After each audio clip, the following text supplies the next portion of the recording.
හැමෝටම සුබ දවසක් ඕගොල්ලන්ට.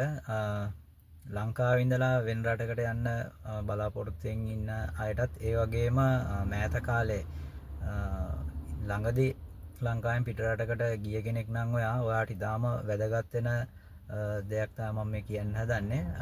ලංකාවෙන් එනකොට අපි අරගෙන එනවා අපේ ඩොකියුමන්ට්ස් ටිකක්, පාස්පෝර්ට් එක, වීසා එක, ඒ වගේම එයා ටිකට් එක, ඊට අමතරව අපේ සාමාන්‍යයෙන් අපි ලංකාවේදී පාවිච්චි කරපු ID එක, ඊට පස්සේ බර්ත් සර්ටිෆිකේට් එක, ඊට අමතරව මේ අපි අපේ ජොබ් වල තිබුණ ලෙටර්ස් ගේනවා. ඊට අමතරව ස්කූල් සර්ටිෆිකේට්ස් මොනවා හරි තියෙනවා අපි අරගෙන එනවා.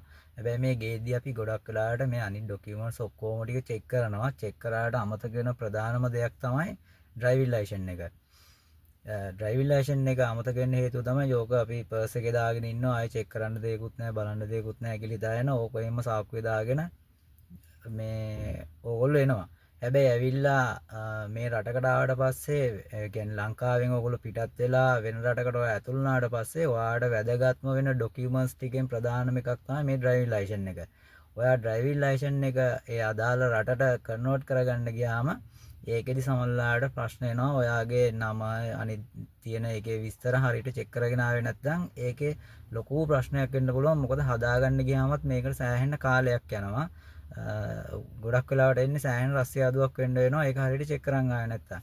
ප්‍රධානම දේ තමයි මේ ඩ්‍රයිවිං ලයිසන් එකේ අපි ගත්තට ඇත්තට මේක ලංකාවේදී අපි කවුරුත් මේක චෙක් කරලා බලන්නේ නැහැ. මේ ඩ්‍රයිවිං ලයිසන් එකේ පිටිපස්සේ තියෙනවා මෙන්න මෙතන මෙතන ඔයගොල්ලන්ට පේනවා ඇති මේක වීඩියෝ එකේ සමහරට පැහැදිලි නැතුව ඇති. හැබැයි මෙන්න මේ මෙතන තියෙනවා 1 2 3 4 කියලා දාලා මෙතන නම්බර්ස් තියෙනවා 12ක් වෙනකල්ලා.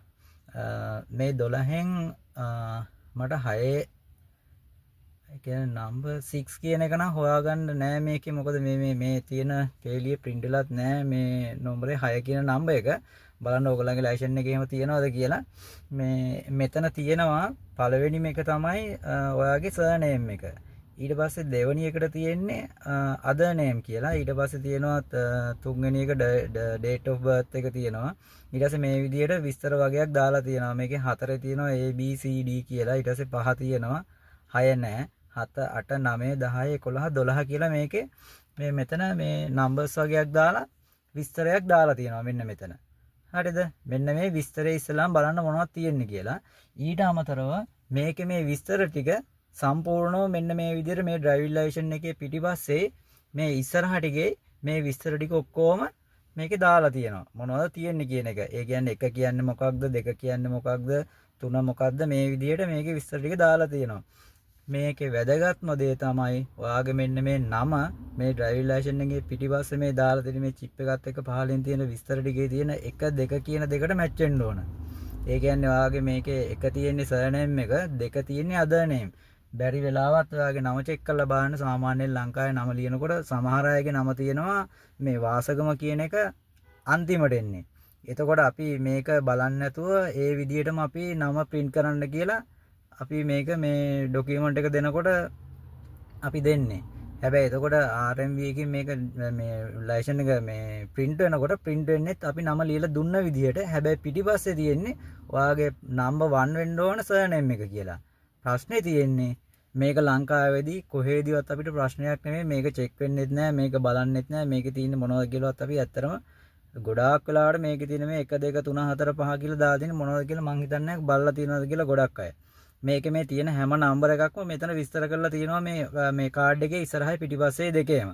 එතකොට බලන්න ඔයාගේ වැදගත්ම දේ තමයි මේ තියෙන මෙන්න මේකේ දාලා තියෙන මේ surname එක කියන එක එකට තියනවාද, ඊට පස්සේ other name කියන එක, ඒ කියන්නේ ඔයාගේ වාසගම, ඊට පස්සේ අනිත් නම් ටික ඔයාගේ නැත්තම් ඔයා මේ ඩ්‍රයිවිං ලයිසන් එක ලංකාවෙන් අරන් ඇවිල්ලා වැඩක් නැහැ. අනිවාර්යෙන් මේක හදාගෙන එන්න ඕන.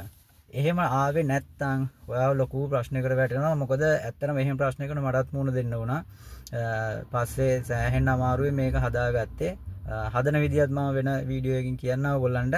දැනට පොඩ්ඩක් චෙක් කරලා බලන්න. ඔයගොල්ලෝ ලංකාවෙන් ඉන්න කෙනෙක් නම් ඇවිල්ලා ඉන්න කෙනෙක් වුණත් ප්‍රශ්නයක් නැහැ. මොකද චෙක් කරලා බලන්න මේක හදාගන්න පුළුවන්. හදන්න මේ විදියක් තියෙනවා. ඒකින්ද ඔයා බලන්න මේක අනිවාර්යෙන් මේ අදාළ විස්තර ටිකේ විදිහට, ඒ කියන්නේ මේ ඩ්‍රයිවිං ලයිසන් එකේ පිටිපස්සේ තියෙන විස්තර ටිකේ විදිහට ඔයාගේ ඩ්‍රයිවිං ලයිසන් එක තියනවාද කියන එක. එහෙනම් thank you මේ මම මේ ඔයගලන්ට ඉතුරු විස්තර ටික මේකේ මේ වෙන වීඩියෝ එකකින් දාන්න.